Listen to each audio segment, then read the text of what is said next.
Hello friend, स्वागत है आपका आपके अपने चैनल के स्टडी क्लासेज में। फ्रेंड, आज की क्लास में मैं लुसेंट समान ज्ञान का न्यू एडिशन लेकर आई हूँ। इसका प्रथम संस्करण जो है 2013 में निकला था और जो आज की क्लास में मैं करवाने जा रही हूँ वह 16वां संस्करण 2023 में निकला है, जिसे मैं करवाने जा रही हूँ।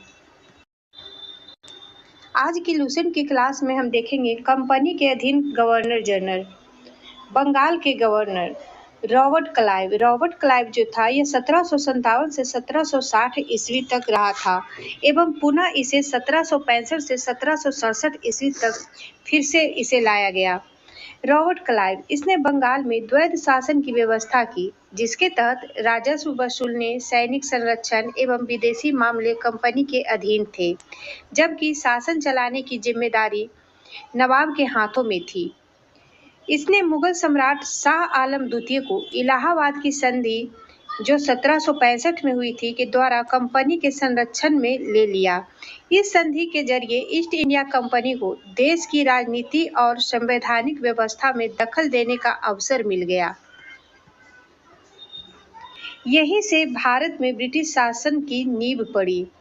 रॉबर्ट क्लाइव ने बंगाल के समस्त क्षेत्र के लिए 2 उप दीवान, बंगाल के लिए मोहम्मद रजा खां और बिहार के लिए राजा सिताव राय को नियुक्त किया। अन्य गवर्नर वरेलास्ट और कार्टियर वारेन हेस्टिंग। वरेलास्ट हो जाएगा 1767 से 1769 ईस्वी तक, कार्टियर हो जाएगा 1769 से 1772 ईस्वी तक और वारेन हेस्टिंग जो है ये 1772 से 1774 ईस्वी तक हो जाएगा। आगे है कंपनी के अधीन गवर्नर जनरल। रेगुलेटिंग एक्ट 1773 के अनुसार बंगाल के गवर्नर को अब अंग्रेजी क्षेत्र का गवर्नर जनरल कहा जाने लगा, जिसका कार्यकाल 5 वर्ष का निर्धारित किया गया था। मद्रास एवं मुंबई के गवर्नर को इसके अधीन कर दिया गया। इस प्रकार भारत में कंपनी के अधीन प्रथम गवर्नर जनरल वारेन हेस्टिंग्स हो जाएंगे, जिनका कार्यकाल है 1774 से 1785 ईस्वी तक। भारत के कंपनी के अधीन प्रथम गवर्नर जनरल वारेन हेस्टिंग्स हो जाएंगे। वारेन हेस्टिंग्स 1750 ईस्वी में कंपनी के क्लर्क के रूप में कोलकाता आया था और अपनी कार्यकुशलता के कारण कासिम बाजार का अध्यक्ष, बंगाल का गवर्नर एवं कंपनी का गवर्नर जनरल बन गया। वारेन हेस्टिंग 1774 से 1785 ईस्वी तक रहा था। इसने राजकीय कोषागार को मुर्शिदाबाद से हटाकर कलकत्ता लाया। 1772 ईस्वी में इसने प्रत्येक जिले में एक फौजदारी व दीवानी अदालतों की स्थापना की। फौजदारी अदालतें सदर निजामत अदालत द्वारा निरीक्षित होती थी। नाजिम द्वारा नियुक्त दरोगा अदालत की अध्यक्षता करता था। दीवानी अदालत में कलेक्टर मुख्य न्यायाधीश होता था। जिला फौजदारी अदालत एक भारतीय अधिकारी के अधीन होती थी, जिसकी सहायता के लिए एक मुफ्ती और एक काजी होता था। कलेक्टर इस न्यायालय के कार्य की देखभाल करता था। कलकत्ता में एक सदर दीवानी अदालत और एक सदन फौजदारी अदालत की स्थापना की गई। सदर दीवानी अदालत में कोलकाता काउंसिल का सभापति और उसी काउंसिल का 2 सदस्य रायन और मुख्य कानूनगो की सलाह से न्याय करते थे। सदर फौजदारी अदालत में नाइब निजाम, मुख्य काजी, मुफ्ती और 3 मौलवियों की सलाह से न्याय करते थे, जिसे जिले की दीवानी और फौजदारी अदालतों के मुकदमे अंतिम निर्णय के लिए सदर अदालतों में भेजे जाते थे। दीवानी मुकदमों में जातीय कानून अर्थात हिंदुओं के संबंध में हिंदू कानून और मुसलमानों के लिए मुस्लिम कानून लागू किया गया था, जबकि फौजदारी मुकदमों में मुस्लिम कानून लागू किया जाता था। 1772 में कोर्ट ऑफ हेस्टिंग में द्वैध प्रणाली को समाप्त करने तथा कंपनी को बंगाल, बिहार तथा उड़ीसा प्रांत की शासन व्यवस्था का उत्तरदायित्व संभालने का आदेश दिया। वारेन हेस्टिंग ने दोनों उपदीवानों मोहम्मद रजा खां तथा रजा सिताव राय को पद से हटा दिया। 1772 में वारेन हेस्टिंग ने एक नई भू राजस्व पद्धति लागू की, जिसे इजारेदारी प्रथा के नाम से जाना जाता था। इस पद्धति को अपनाने का मुख्य उद्देश्य अधिक भू राजस्व वसूल करना था। इजारेदारी प्रथा को अपनाने का मुख्य उद्देश्य था अधिक भू राजस्व वसूल करना। इसकी मुख्य दो विशेषताएं थी। पहला हो जाएगा, इसमें पंचवर्षीय ठेके की व्यवस्था थी और दूसरा हो जाएगा, इसके अंतर्गत उच्चतम बोली लगाने वाले को लगान वसूली का अधिकार दिया गया। हेस्टिंग ने नवाब की देखभाल के लिए मीर जाफर की विधवा मुन्नी बेगम को उसका संरक्षण नियुक्त किया। 1775 में मुन्नी बेगम को हटाकर मोहम्मद रजा खां को नवाब का संरक्षण नियुक्त किया गया। 1776 में मनुस्मृति का अंग्रेजी अनुवाद एक कोड ऑफ जेंटू लॉज के नाम से हुआ। विलियम विल्किंस ने 1785 में भागवत गीता का अंग्रेजी में अनुवाद किया। विलियम विल्किंस ने 1785 में भागवत गीता का अंग्रेजी में अनुवाद किया। 1789 में अभिज्ञान शकुंतलम नामक नाटक का अंग्रेजी में अनुवाद किया गया। हेस्टिंग ने 1781 ईस्वी में कोलकाता में मुस्लिम शिक्षा के विकास के लिए प्रथम मदरसा स्थापित किया। हेस्टिंग के द्वारा कोलकाता में प्रथम मदरसा 1781 में स्थापित किया गया। इसी के समय 1782 ईस्वी में जोनाथन डंकन ने बनारस में संस्कृत विद्यालय की तथा सर विलियम जोन्स ने 1784 ईस्वी में the Asiatic Society of Bengal की स्थापना की। नोट में देखेंगे 1804 ईस्वी में बम्बई में एशियाटिक सोसाइटी और 1823 में लंदन में Asiatic Society of great Britain की स्थापना हुई। इसने मुगल सम्राट को मिलने वाला 26 लाख रुपए की वार्षिक पेंशन बंद कर दिया। हेस्टिंग ने मुगल सम्राट को मिलने वाला 26 लाख रुपए का वार्षिक पेंशन बंद कर दिया। हेस्टिंग के समय में ही 1780 ईस्वी में भारत का पहला समाचार पत्र द बंगाल गजट का प्रकाशन जेम्स ऑगस्ट हिस्की ने किया था। इसी के समय में रेगुलेटिंग एक्ट के तहत 1774 में कोलकाता में एक उच्चतम न्यायालय की स्थापना की गई, जिसका अधिकार क्षेत्र कोलकाता तक था। कोलकाता के बाहर का मुकदमा तभी सुना जाता था जब दोनों पक्ष सहमत हो। इस न्यायालय में अंग्रेजी कानून लागू होता था। इसका मुख्य न्यायाधीश एलिजा इम्पे था। कोलकाता उच्चतम न्यायालय के मुख्य न्यायाधीश एलिजा इम्पे था, जिसे 1782 ईस्वी में इस्तीफा देना पड़ा। हेस्टिंग ने बंगाली ब्राह्मण नंद कुमार पर झूठा आरोप लगाकर न्यायालय से फांसी की सजा दिलवा दी थी। प्रथम आंग्ल मराठा युद्ध यह 1775 से 1782 ईस्वी में हुआ था। प्रथम आंग्ल मराठा युद्ध जो है एवं द्वितीय आंग्ल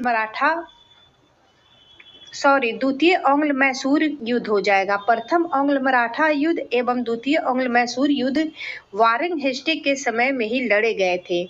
प्रथम आंग्ल मराठा युद्ध जो है यह सालवाई की संधि 1782 ईस्वी में हुआ था एवं द्वितीय आंग्ल मैसूर युद्ध मैंगलोर की संधि 1784 ईस्वी में हुआ था के द्वारा समाप्त कर दिया गया। प्रथम आंग्ल मराठा युद्ध जो है यह सालवाई संधि के द्वारा समाप्त किया गया एवं द्वितीय आंग्ल मैसूर युद्ध जो है यह मैंगलोर की संधि के द्वारा समाप्त कर दिया गया। पिट्स इंडिया एक्ट जो है यह वारेन हेस्टिंग के समय में ही पारित हुआ था। इसी के काल में 1772 में बोर्ड ऑफ रेवेन्यू की स्थापना हुई थी। हेस्टिंग के काल में ही 1772 ईस्वी में बोर्ड ऑफ रेवेन्यू की स्थापना हुई। हेस्टिंग ने संपूर्ण लगान के हिसाब की देखभाल के लिए एक भारतीय अधिकारी रायन की नियुक्ति की। इस पद को प्राप्त करने वाला पहला भारतीय दुर्लभा राय का पुत्र राजवल्लभ था। पिट्स इंडिया एक्ट के विरोध में इस्तीफा देकर जब वारेन हेस्टिंग फरवरी 1785 ईस्वी में इंग्लैंड पहुंचा तो बर्फ के द्वारा उसके ऊपर महाभियोग लगाया गया, परंतु 1795 ईस्वी में इसे आरोप से मुक्त कर दिया गया। नोट में देखेंगे कि 1786 में हेस्टिंग के जाने के पश्चात लगान परिषद का पुनर्गठन किया गया और एक नवीन अधिकारी मुख्य सारिस्तादार की नियुक्ति की गई, जिसका कार्य सभी कानूनगो के कागजों की देखभाल करना था। इस पद पर प्रथम नियुक्त जेम्स ग्रांट की हुई। इस पद पर प्रथम नियुक्ति जो है जेम्स ग्रांट की हुई थी। प्रकोष्ठ की नीति वारेन हेस्टिंग्स से संबंधित है। सर जॉन मैकफर्सन जो है ये 1785 से 1786 ईस्वी के बीच में रहा था। इसे अस्थायी गवर्नर जनरल नियुक्त किया गया था। लॉर्ड कॉर्नवालिस जो है ये 1786 से 1793 ईस्वी और फिर 1805 ईस्वी में आया था। कॉर्नवालिस के समय में जिले के समस्त अधिकार कलेक्टर के हाथों में दे दिए गए थे। इसने भारतीय न्यायाधीशों से युक्त जिला फौजदारी अदालतों को समाप्त कर उसके स्थान पर 4 भ्रमण करने वाली अदालतें, जिनमें 3 बंगाल के लिए और 1 बिहार के लिए नियुक्त की। कॉर्नवालिस ने 1793 ईस्वी में प्रसिद्ध कॉर्नवालिस कोड का निर्माण किया। 1793 ईस्वी में कॉर्नवालिस ने कॉर्नवालिस कोड का निर्माण किया, जो शक्तियों के पृथक्करण का सिद्धांत पर आधारित था। 1793 में एक विनिमय के द्वारा जिला कलेक्टर को उसकी न्यायिक शक्तियों से वंचित कर दिया गया और केवल संग्राहक अभिकर्ता बना दिया गया। पुलिस कर्मचारियों के वेतन में वृद्धि के साथ ही ग्रामीण क्षेत्र में पुलिस अधिकारी प्राप्त जमींदारों को इस अधिकार से वंचित कर दिया गया। कंपनी के कर्मचारियों के व्यक्तिगत व्यापार पर प्रतिबंध लगा दिया गया। जिला में पुलिस थाना की स्थापना कर एक दरोगा को उसका इंचार्ज बनाया गया। भारतीयों के लिए सेना में सूबेदार, जमादार, प्रशासनिक सेवा में मुशीफिर, सदर, अमीन या डिप्टी कलेक्टर से ऊंचा पद नहीं दिया गया था। इसने 1793 ईस्वी में अस्थायी बंदोबस्त की पद्धति लागू की, जिसके तहत जमींदारों को अब भू राजस्व का लगभग 90% 10/11 भाग कंपनी को तथा लगभग 10% 1/11 भाग अपने पास रखना था। अस्थायी बंदोबस्त की योजना जॉन शोर ने बनाई थी। इसे बंगाल, बिहार, उड़ीसा, बनारस एवं मद्रास के उत्तरी जिलों में लागू की गई। अस्थायी बंदोबस्त जो है यह बंगाल, बिहार, उड़ीसा, बनारस, मद्रास के उत्तरी जिलों में लागू की गई और इसकी योजना जॉन शोर ने बनाई थी, जिसमें जमींदार भू राजस्व की दर तय करने के लिए स्वतंत्र थे। भू राजस्व वसूलने के लिए अन्य 2 व्यवस्थाएं रैयतवाड़ी एवं महालवाड़ी थी। रैयतवाड़ी व्यवस्था किसानों के साथ व्यक्तिगत रूप से किए गए लगान समझौते को रैयतवाड़ी कहा गया। इस व्यवस्था के अंतर्गत ब्रिटिश भारत को 51% भूमि 1992 ईस्वी में रैयतवाड़ी व्यवस्था बराहमल जिले में पहली बार कर्नल रीड के द्वारा लागू की गई। 1820 ईस्वी में यह व्यवस्था मद्रास में लागू कर दी गई और इसे सुचारू रूप से चलाने के लिए मुनरो को मद्रास का गवर्नर नियुक्त किया गया। 1825 में यह व्यवस्था मुंबई में लागू कर दी गई तथा 1885 तक यह व्यवस्था संपूर्ण दक्कन और अन्य क्षेत्र में लागू कर दी गई। इस व्यवस्था की मुख्य विशेषताएं निम्न हैं। पहला है, सरकार और किसान के बीच कोई बिचौलिया वर्ग नहीं था। दूसरा है, भूमि का स्वामित्व किसानों को दिया गया, जिससे वे भूमि का विक्रय कर सकते थे एवं गिरवी रख सकते थे। तीसरा हो जाएगा, लगान की अदायगी न होने पर भूमि जब्त की जा सकती थी। चौथा है, लगान अदायगी की प्रत्येक 30 वर्ष बाद पुनर्समीक्षा करने की व्यवस्था की गई थी। 5वां में है, राजस्व के रूप में किसानों को उपज का 1/2 भाग देना था, जो धन के रूप में देना होता था। महालवाड़ी व्यवस्था जो है, महल शब्द से तात्पर्य है जागीर अथवा गांव। इस पद्धति में सरकार ने राजस्व के लिए कृषकों से सीधे संपर्क नहीं किया, बल्कि गांव या जागीरों के मुखिया या लंबदार को राजस्व वसूली का आधार बनाया। 1822 ईस्वी में यह व्यवस्था प्रारंभ की गई। महलवाड़ी व्यवस्था जो है 1822 ईस्वी में प्रारंभ की गई। यह व्यवस्था गंगा की घाटी, आधुनिक पश्चिमी उत्तर प्रदेश, मध्य प्रदेश के कुछ भागों तथा तत्कालिक संपूर्ण पंजाब में लागू की गई। इस व्यवस्था में पहली बार लगान तय करने के लिए मानचित्रों तथा पंजियों का प्रयोग किया। इस व्यवस्था का जन्मदाता हॉल्ट मैकेंजी हुए। 1833 ईस्वी में मार्टिन वर्ड तथा जेम्स टॉमसन के बंदोबस्त में यह अपने सबसे अच्छे रूप में सामने आई। प्रारंभ में इस व्यवस्था में लगान उत्पादन का 2/3 भाग था। बाद में इसे घटाकर उत्पादन का 1/2 भाग यानी 50% कर दिया गया। भू राजस्व संग्रह करने की विधियां: जमींदारी, रैयतवाड़ी और महलवाड़ी।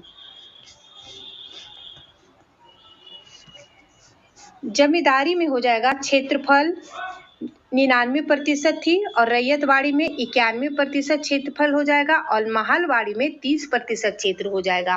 रैयतवाड़ी व्यवस्था जो है यह 1792 ईस्वी में चलाई गई थी और महलवाड़ी व्यवस्था जो है 1822 ईस्वी में चलाई गई थी।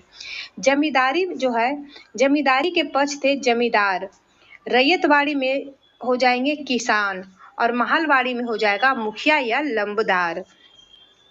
जमींदारी योजना जो है लॉर्ड कॉर्नवालिस व जॉन शोर ने बनाया था। रैयतवाड़ी योजना रीड और टॉमस मुनरो के द्वारा बनाया गया था। महलवाड़ी योजना जो है होल्ट मैकेंजी के द्वारा बनाया गया था। कॉर्नवालिस को भारत में नागरिक सेवा का जनक माना जाता है। आगे देखेंगे sir John Shore. Sir John Shore का कार्यकाल हो जाएगा 1793 से 1798 ईस्वी तक। इसने अहस्तक्षेप नीति अपनाई। इसी के कार्यकाल के दौरान 1795 ईस्वी में बंगाल नियम 21 के तहत नवजात कन्याओं की हत्या किए जाने को बाकी हत्याओं के समान ही अपराध घोषित कर दिया गया।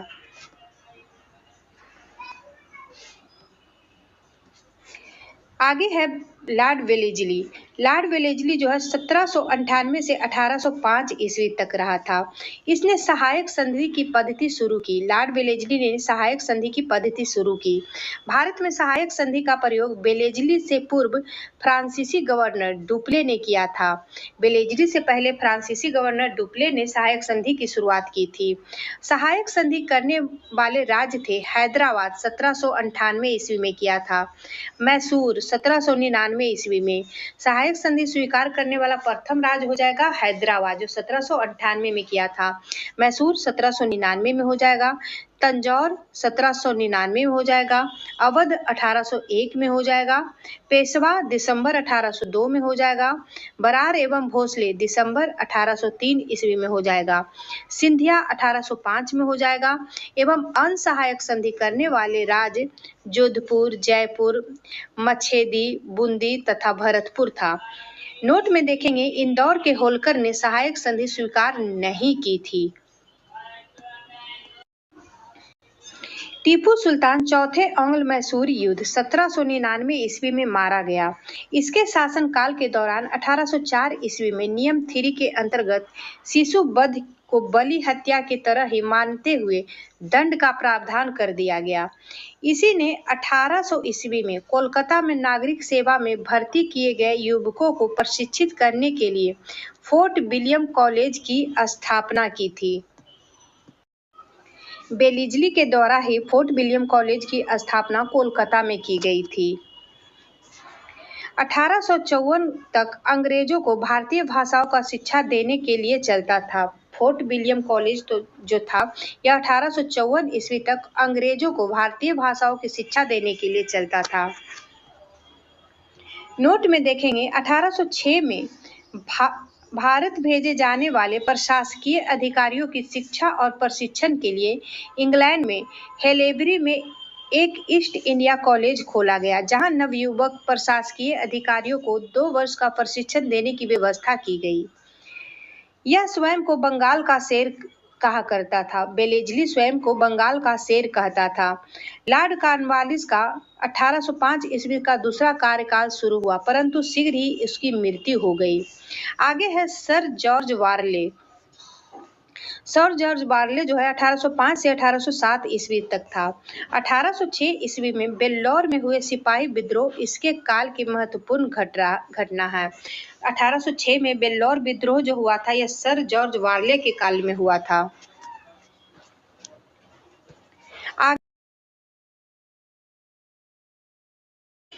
लॉर्ड मिंटो प्रथम, इसका कार्यकाल हो जाएगा 1807 से 1813 ईस्वी तक। इसके काल में रंजीत सिंह एवं अंग्रेज के बीच 25 अप्रैल 1809 ईस्वी को अमृतसर की संधि हुई थी और इसकी मध्यस्थता चार्ल्स मेटकॉफ ने की थी। इसी के समय चार्टर एक्ट 1813 भी पास हुआ था। लॉर्ड मिंटो प्रथम के कार्यकाल में ही चार्टर एक्ट 1813 पास हुआ था। आगे है लॉर्ड हेस्टिंग्स। लॉर्ड हेस्टिंग्स हो जाएगा 1813 से 1823 ईस्वी तक। इसी के समय आंग्ल नेपाल युद्ध 1813, 1814 और 16 ईस्वी में हुआ था। आंग्ल नेपाल युद्ध जो है 1814 से 1816 ईस्वी में हुआ था। इसमें नेपाल के अमर सिंह थापा को आत्मसमर्पण करना पड़ा। मार्च 1816 ईस्वी में अंग्रेजों एवं गोरखों के बीच संगोल की संधि के द्वारा आंग्ल नेपाल युद्ध का अंत हुआ। इसके समय में पिंडारियों का दमन कर दिया गया। हेस्टिंग के समय में पिंडारियों का दमन कर दिया गया। पिंडारियों के प्रमुख नेताओं में बासिल मुहम्मद, चीतू एवं करीम खां थे। इसने मराठों की शक्ति को अंतिम रूप से नष्ट कर दिया। हेस्टिंग ने मराठों की शक्ति को अंतिम रूप से नष्ट कर दिया। हेस्टिंग ने प्रेस पर लगे प्रतिबंध को समाप्त कर प्रेस के मार्गदर्शन के लिए नियम बनाए। हेस्टिंग के समय 1822 ईस्वी में टेनेक्सी एक्ट या काश्तकारी अधिनियम लागू किया गया। आगे देखेंगे Lord M Hearst.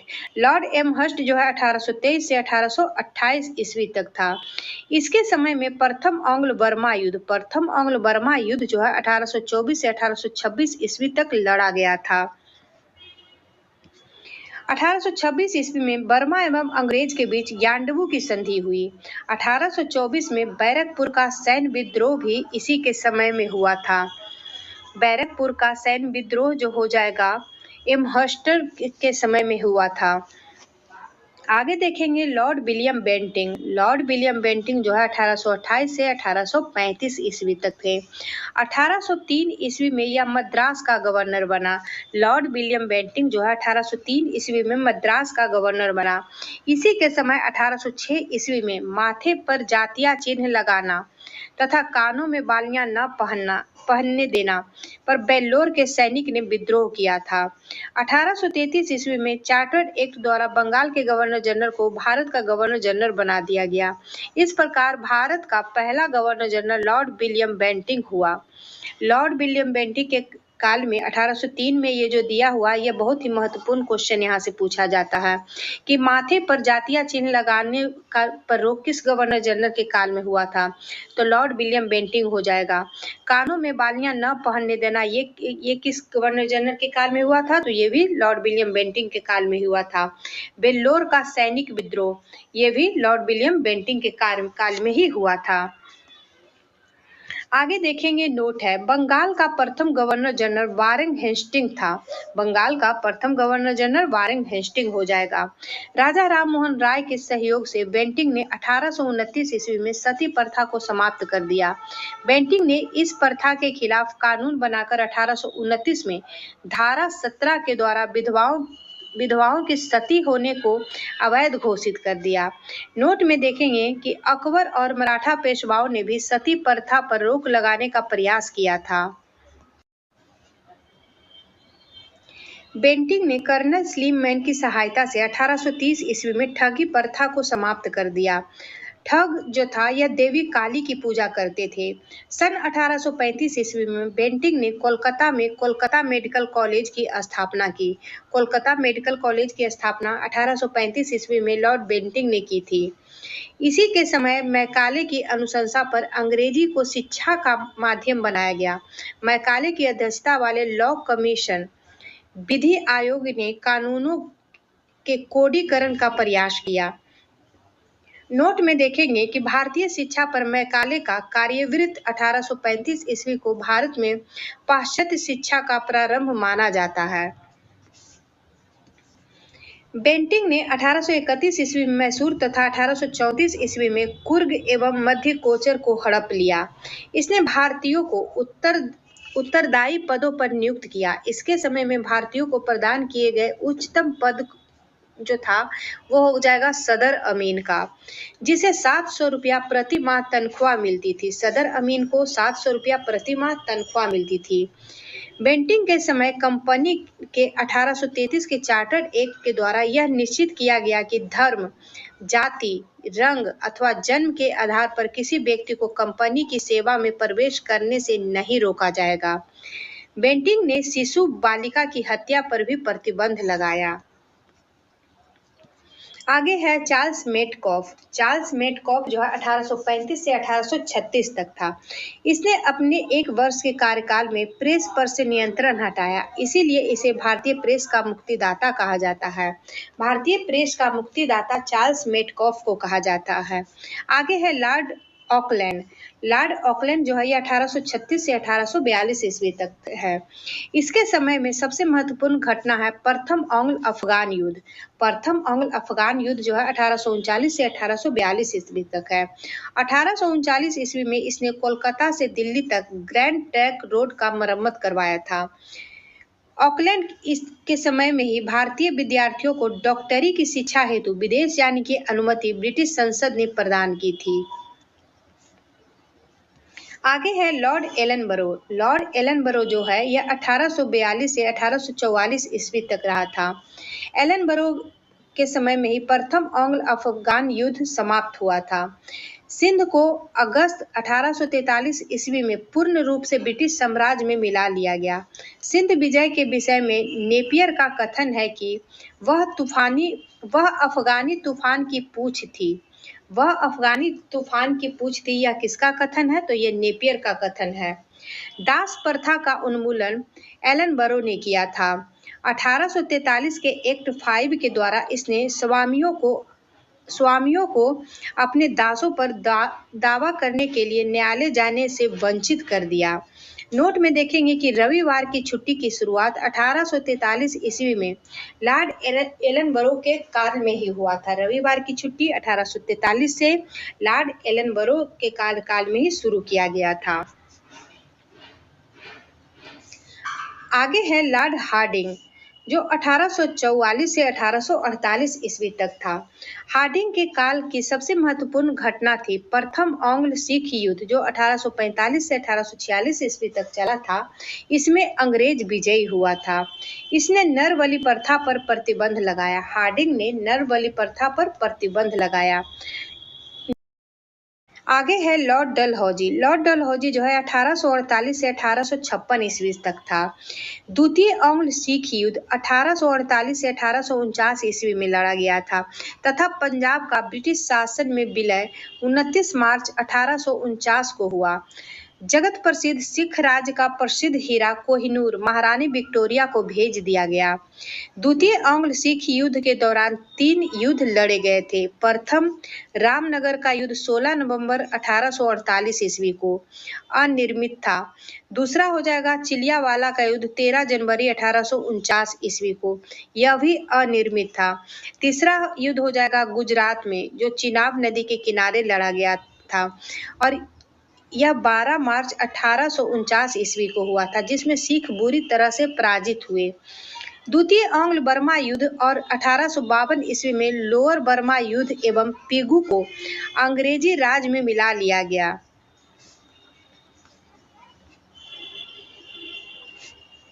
Friend, Dalhousie के शासनकाल से बहुत सारे क्वेश्चन एग्जाम में पूछे जाते हैं, इसीलिए इसे बहुत ध्यान से देखिएगा। डलहौजी ने सिक्किम पर 2 अंग्रेज डॉक्टरों के साथ दुर्व्यवहार का आरोप लगाकर सन 1850 ईस्वी में इस पर अधिकार कर लिया। सिक्किम पर डलहौजी ने 1850 ईस्वी में अधिकार कर लिया। 1852 ईस्वी में एक इनाम कमीशन की स्थापना की गई। इसका उद्देश्य भूमिकर रहित जागीरों का पता करके उन्हें छीनना था। डलहौजी का शासनकाल उसके व्यक्तिगत सिद्धांत के कारण अधिक याद किया जाता था। इस नीति के तहत अंग्रेजी साम्राज्य में विलय किए गए राज्य थे। पहला राज्य हो जाएगा सतारा, जो 1848 ईस्वी में व्यक्तिगत सिद्धांत के द्वारा ले लिया गया था। फिर हो जाएगा जैतपुर बुंदेलखंड का, संभलपुर उड़ीसा 1849 में, बघाट हिमाचल प्रदेश का 1850 ईस्वी में, उदयपुर मध्य प्रदेश का 1852 ईस्वी में, झांसी 1853 ईस्वी में, नागपुर 1854 ईस्वी में। 1856 ईस्वी में अवध को कुशासन का आरोप लगाकर अंग्रेजी राज में मिला लिया गया। उस समय अवध का नवाब वाजिद अली शाह था।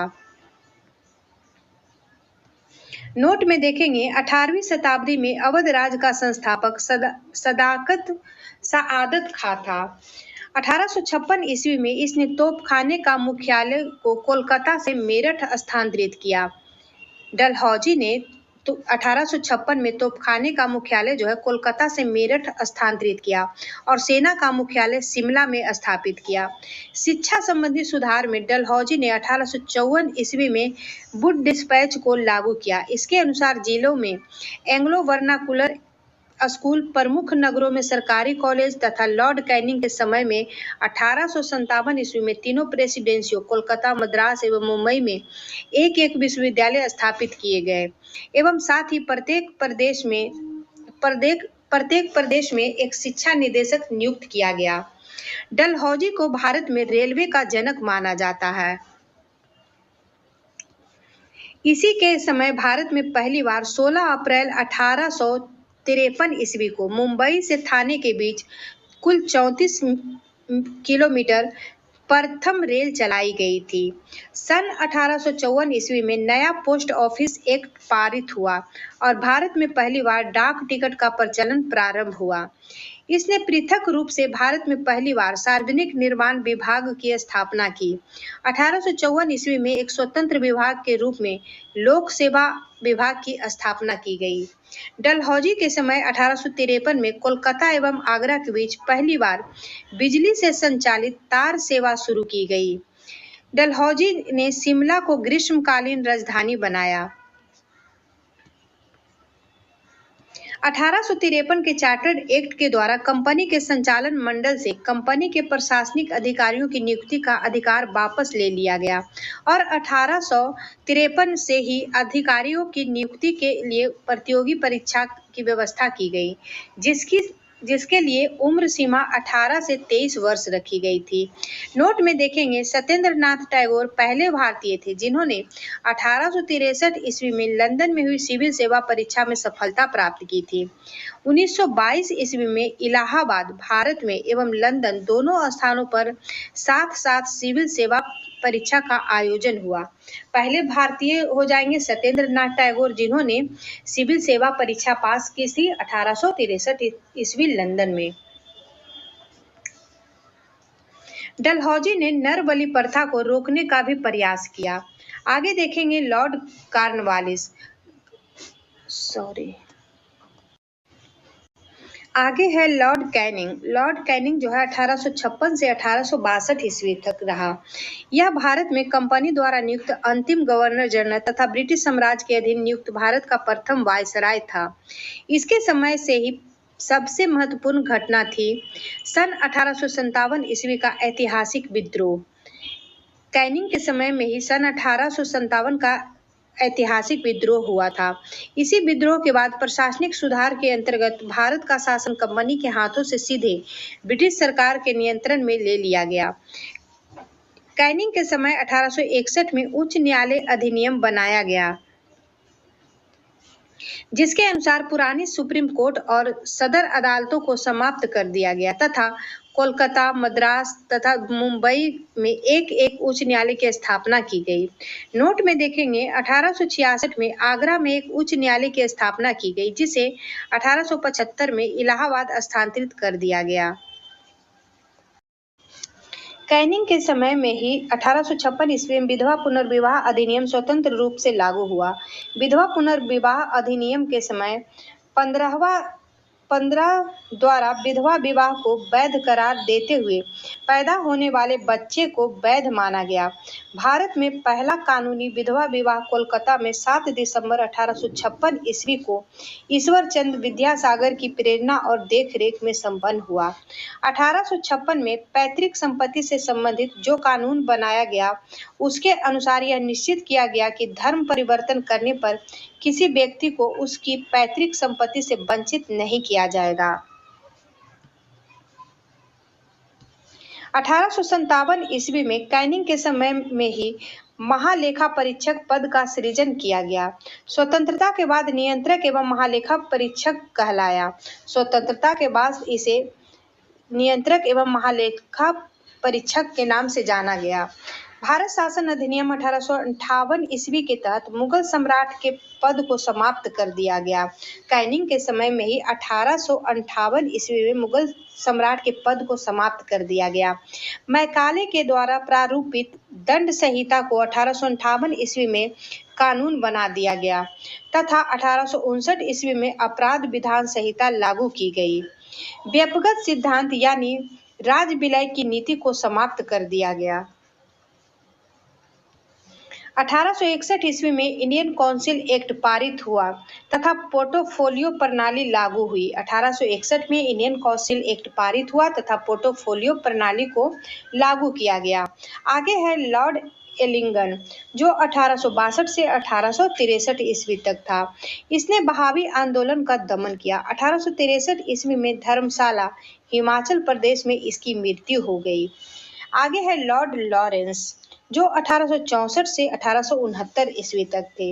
1865 ईस्वी में भूटान ने ब्रिटिश साम्राज्य पर आक्रमण किया। अफगानिस्तान के संबंध में इसने अहस्तक्षेप की नीति अपनाई,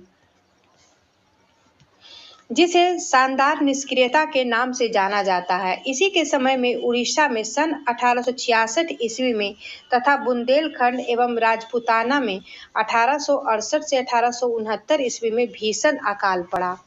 इसने हेनरी कैंपबेल के नेतृत्व में एक अकाल आयोग का गठन किया। अकाल आयोग का गठन लॉरेंस ने किया था। सन 1865 ईस्वी में इसके द्वारा भारत एवं यूरोप के बीच प्रथम समुद्री टेलीग्राफ सेवा शुरू हुई। लॉर्ड लॉरेंस के समय में ही 1865 में भारत और एवं यूरोप के बीच प्रथम समुद्री टेलीग्राफ सेवा शुरू की गई थी। आगे देखेंगे लॉर्ड मेयो। लॉर्ड मेयो का कार्यकाल हो जाएगा 1869 से 1872 ईस्वी। लॉर्ड मेयो ने अजमेर में 1872 ईस्वी में मेयो कॉलेज की स्थापना की। इसने सन 1872 ईस्वी में एक कृषि विभाग की स्थापना की थी। भारत में अंग्रेजों के समय में प्रथम जनगणना 1872 ईस्वी में लॉर्ड मेयो के कार्यकाल में हुआ था। एक अफगान शेर अली अफरीदी ने 8 फरवरी 1872 ईस्वी में पोर्ट ब्लेयर में चाकू मारकर इसकी हत्या कर दी। आगे है लॉर्ड नॉर्थब्रुक। लॉर्ड नॉर्थब्रुक जो है 1872 से 1876 तक था। इसके समय में बंगाल में भयंकर अकाल पड़ा था। इसने बड़ौदा के मल्हारा राव गायकवाड़ को भ्रष्टाचार के आरोप में पदच्युत कर मद्रास भेज दिया।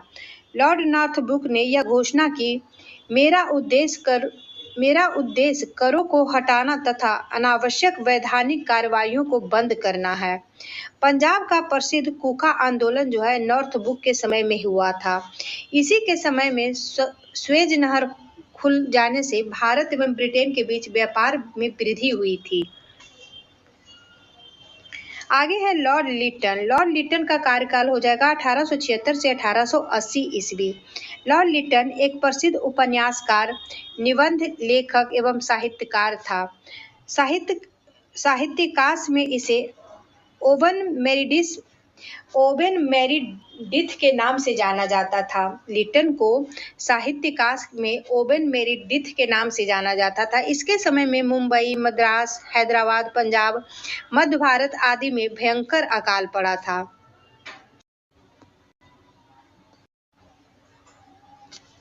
लिटन ने रिचर्ड स्टैची की अध्यक्षता में 1878 में एक अकाल आयोग की नियुक्ति की थी। 1 जनवरी 1 जनवरी 1877 ईस्वी को ब्रिटेन की महारानी विक्टोरिया को कैसर-ए-हिंद की उपाधि से सम्मानित करने के लिए दिल्ली दरबार का आयोजन किया गया था।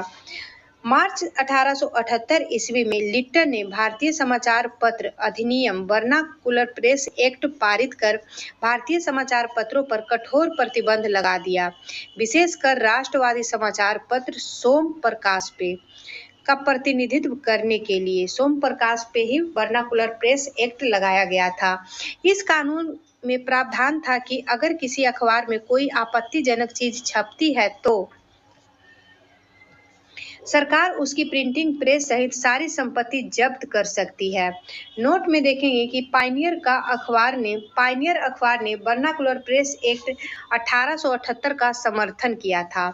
इसी के समय में सन 1878 ईस्वी में भारतीय शस्त्र अधिनियम पारित हुआ था। लिट्टन के समय में ही 1878 ईस्वी में भारतीय शस्त्र अधिनियम पारित हुआ, जिसके तहत शस्त्र रखने एवं व्यापार करने के लिए लाइसेंस को अनिवार्य बना दिया गया।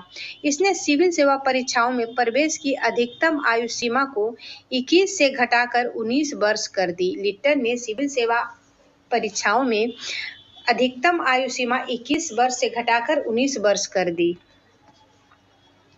नोट में देखेंगे 1857 में सिविल सेवा परीक्षा में सम्मिलित होने की आयु 23 वर्ष निर्धारित की गई थी। 1859 में आयु सीमा को घटाकर 22 वर्ष और 1866 में इसको घटाकर 21 वर्ष किया गया था।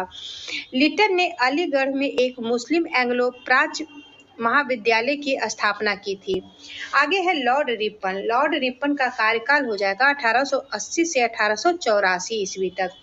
प्रधानमंत्री ग्लैडस्टोन के परामर्श पर रिपन ने सर्वप्रथम समाचार पत्रों की स्वतंत्रता को बहाल करते हुए सन 1882 ईस्वी में वर्नाकुलर प्रेस एक्ट को समाप्त कर दिया और भारतीय भाषाओं में प्रकाशित होने वाले समाचार पत्रों को भी वही सुविधाएं दी जाने लगी जो अन्य समाचार पत्रों को प्राप्त थी।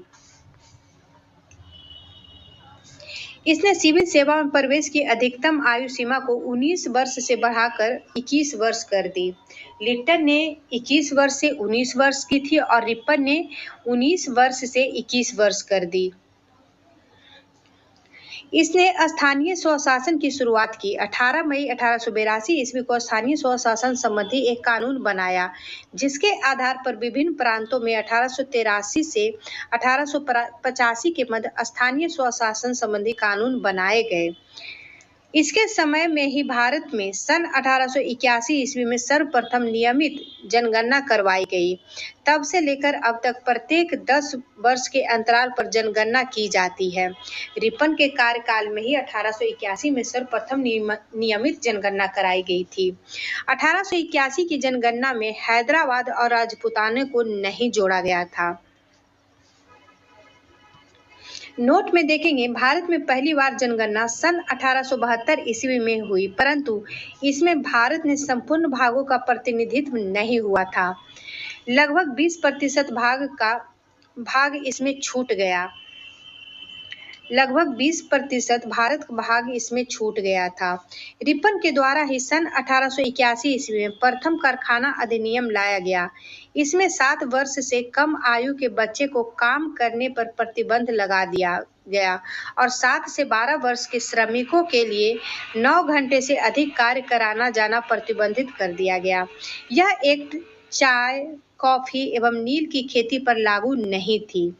3 फरवरी 1882 में रिपन के समय में शैक्षिक सुधार के अंतर्गत विलियम हंटर की अध्यक्षता में एक आयोग गठित किया गया।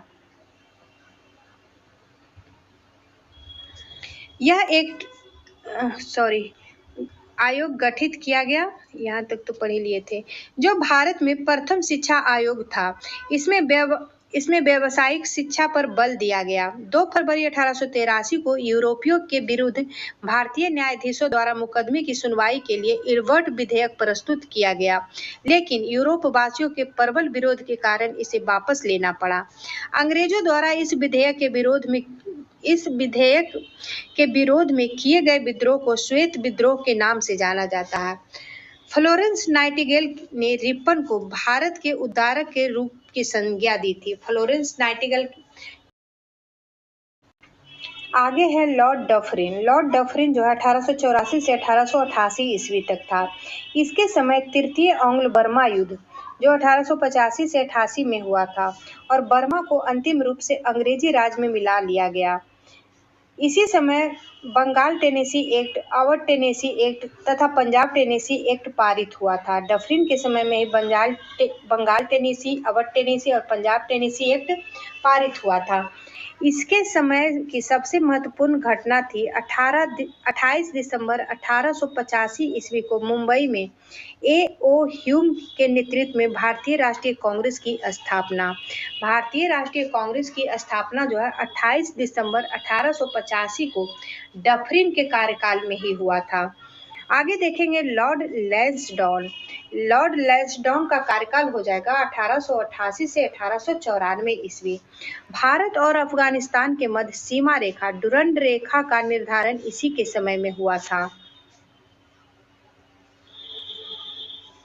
1891 में दूसरा कारखाना अधिनियम लाया गया जिसमें स्त्रियों को 11 घंटे प्रतिदिन से अधिक काम करने पर प्रतिबंध लगाया गया।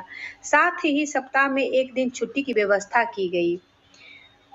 लॉर्ड एलिंग द्वितीय का कार्यकाल हो जाएगा 1894 से 1899 ईस्वी तक। भारत को तलवार के बल पर विजित किया गया और तलवार के बल पर ही इसकी रक्षा की जाएगी, यह कथन लॉर्ड एल्गिन द्वितीय का है।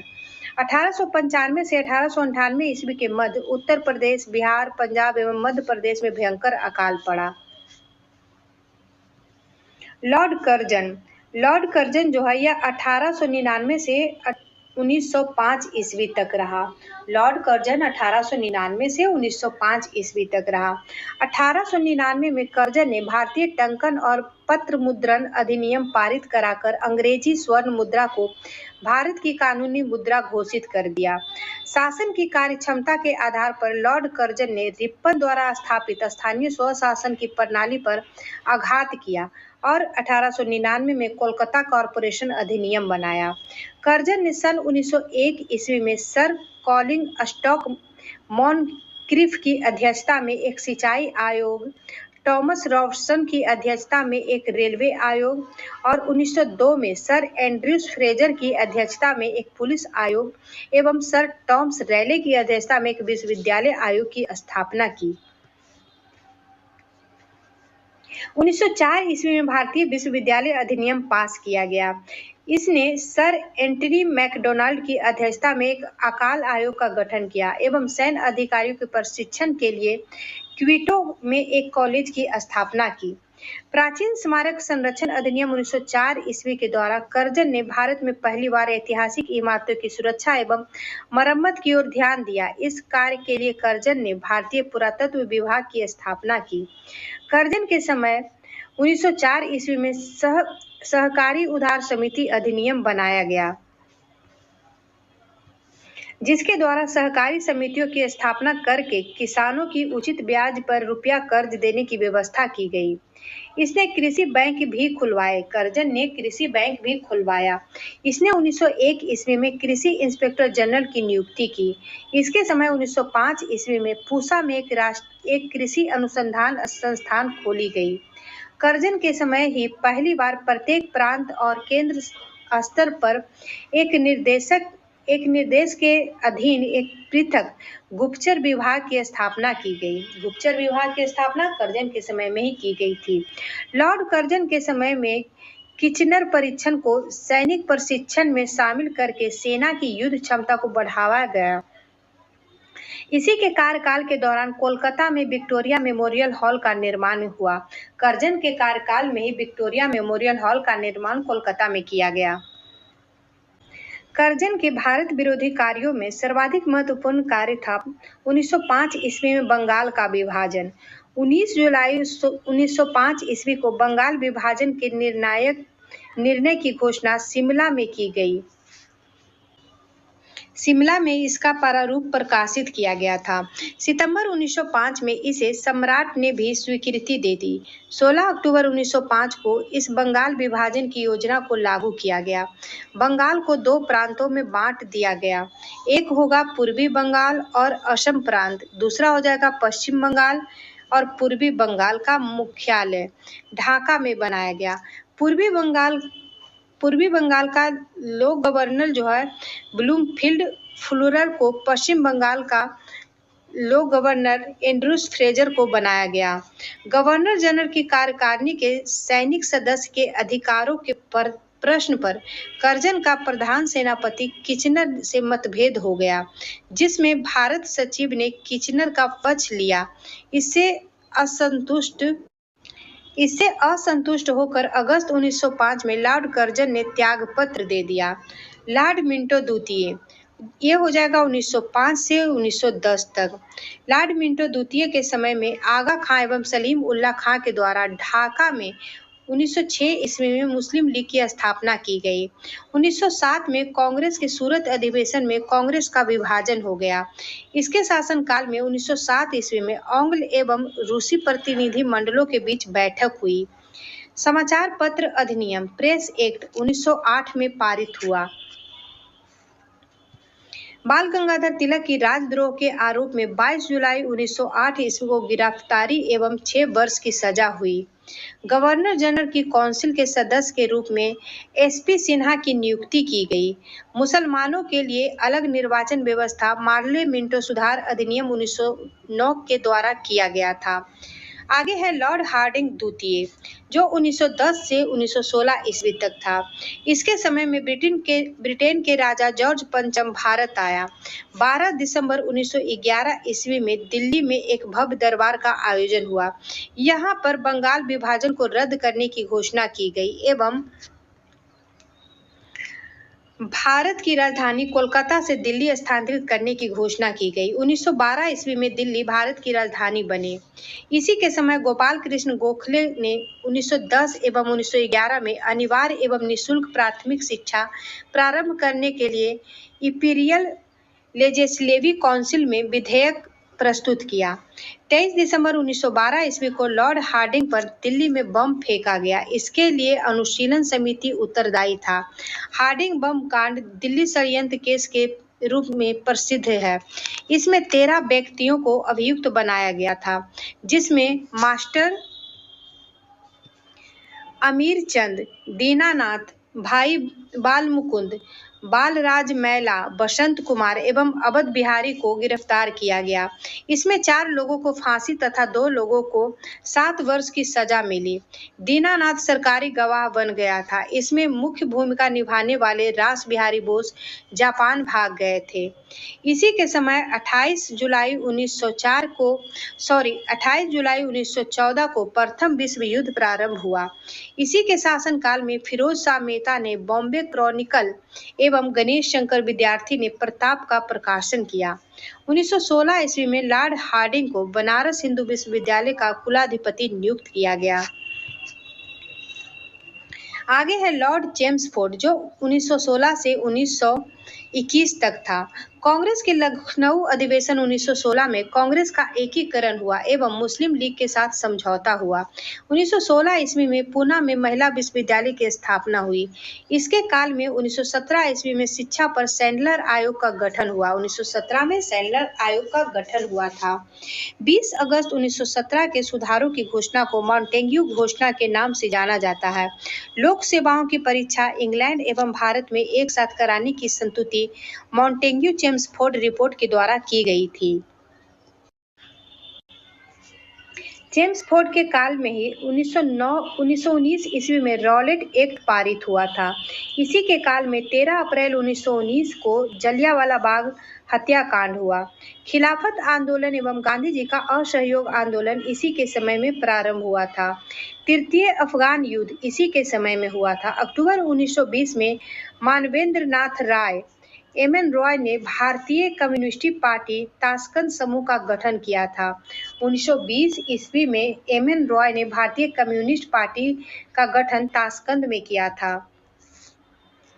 अब आ जाएगा लॉर्ड रीडिंग। लॉर्ड रीडिंग जो है 1921 से 1926 ईस्वी तक था। 1921 ईस्वी में मोपला विद्रोह जो है रीडिंग के कार्य में हुआ था। इसके काल में ही प्रिंस ऑफ वेल्स ने नवंबर 1921 में भारत की यात्रा की। इस दिन पूरे भारत में हड़ताल का आयोजन किया गया था। 5 फरवरी 1922 को घटी चौरी चौरा कांड, जो उत्तर प्रदेश के गोरखपुर जिले में हुआ था, के बाद गांधी जी ने अपना असहयोग आंदोलन वापस ले लिया। भारत में 1922 से इलाहाबाद में सिविल सेवा परीक्षा की शुरुआत हुई। 1922 ईस्वी में विश्व भारती विश्वविद्यालय ने कार्य करना प्रारंभ किया। 1923 ईस्वी में चित्तरंजन दास एवं मोतीलाल नेहरू ने इलाहाबाद में कांग्रेस के अंतर्गत स्वराज पार्टी की स्थापना की।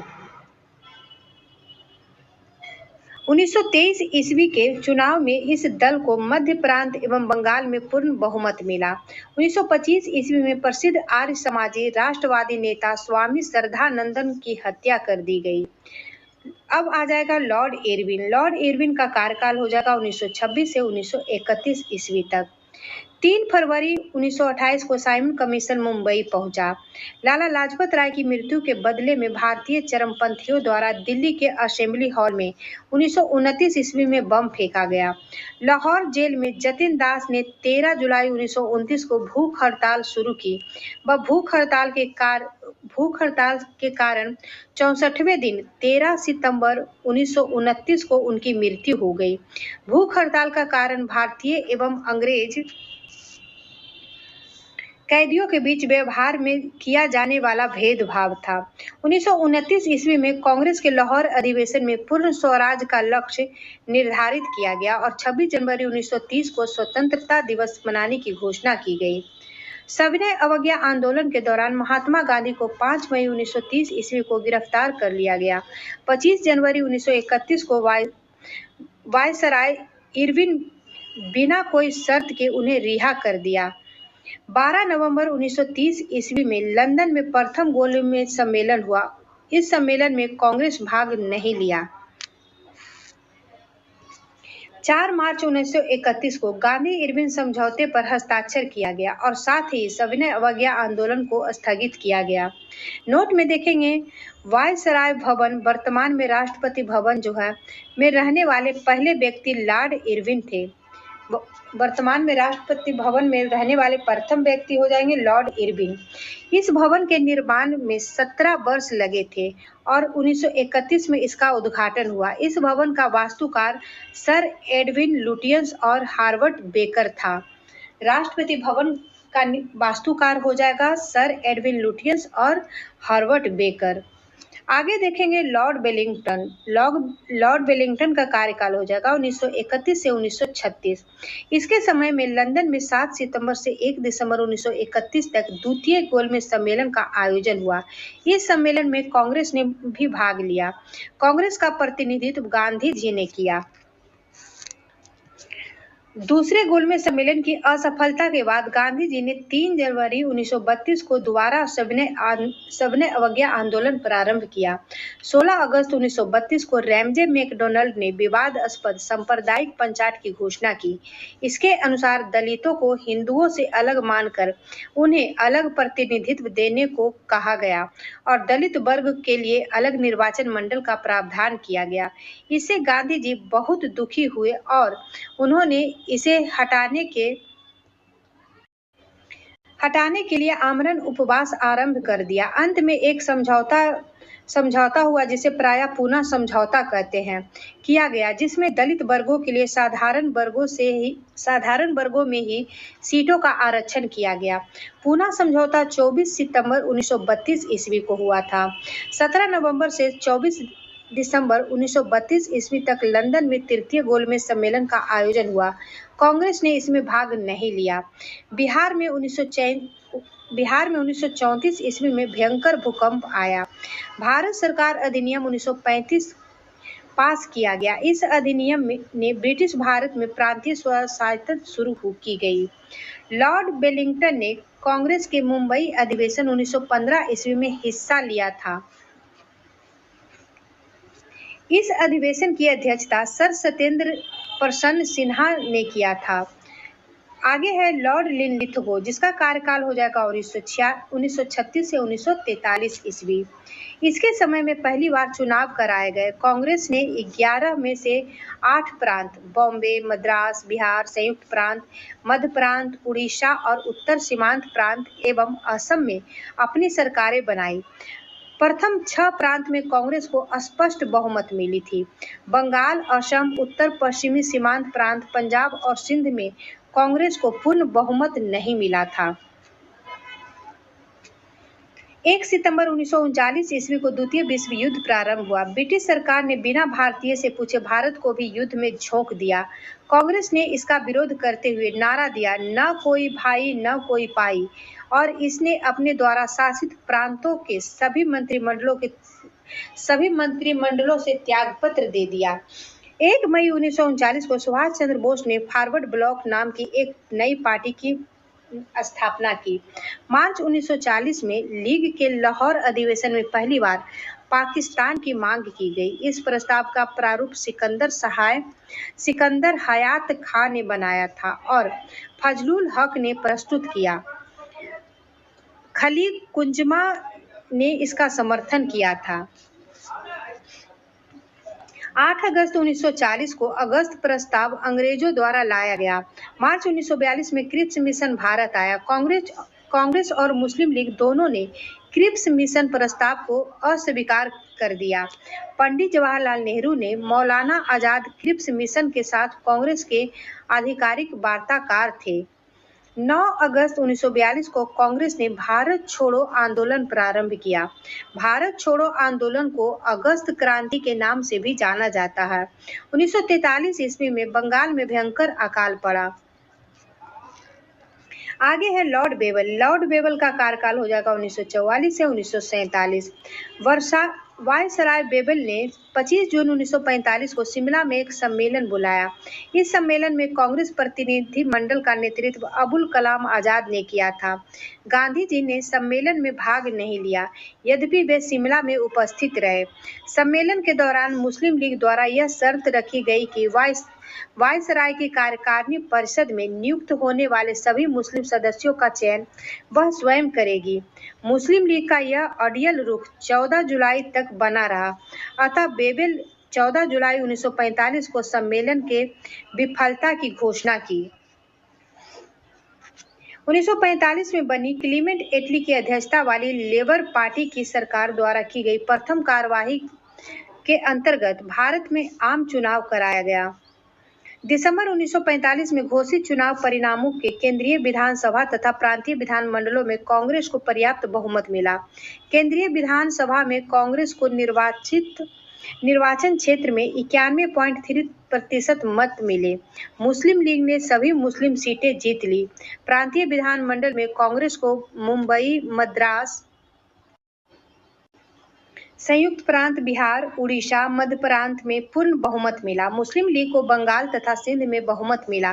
पंजाब में कांग्रेस, अकालियों और यूनियनिस्ट पार्टी की साझा सरकार बनी। कैबिनेट मिशन 1946 ईस्वी में भारत आया। इस मिशन के सदस्य थे स्टेफन क्रिप्स, पैथिक लॉरेंस, एवी अलेक्जेंडर।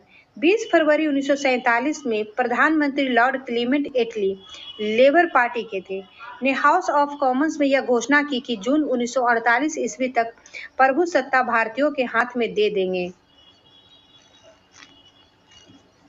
आगे है लॉर्ड माउंटबेटन। लॉर्ड माउंटबेटन का कार्यकाल हो जाएगा मार्च 1947 से जून 1948 ईस्वी तक। सत्ता हस्तांतरण के लिए 24 मार्च 1947 ईस्वी को भारत का गवर्नर जनरल लॉर्ड माउंटबेटन को बनाया गया। 3 जून 1947 ईस्वी को माउंटबेटन योजना घोषित हुई। इसमें भारत विभाजन शामिल था।